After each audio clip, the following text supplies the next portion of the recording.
En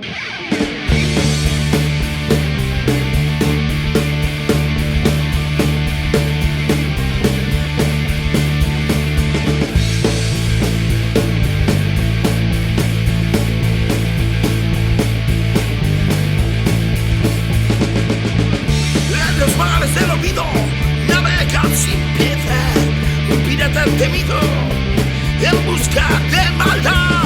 Patapalo es su nombre y en su barco del terror escoge su tripulación por su aspecto exterior.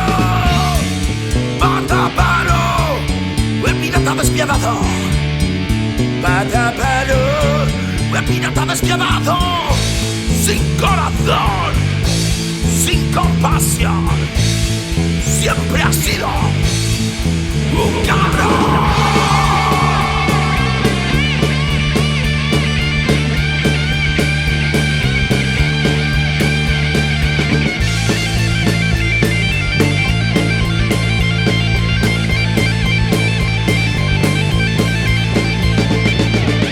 No conoce la clemencia, solo busca el poder.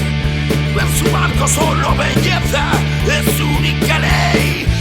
De sentimientos carece, no tiene corazón. Todos le siguen, pero sin razón. Patapalo, el pirata despiadado. Patapalo, el pirata despiadado.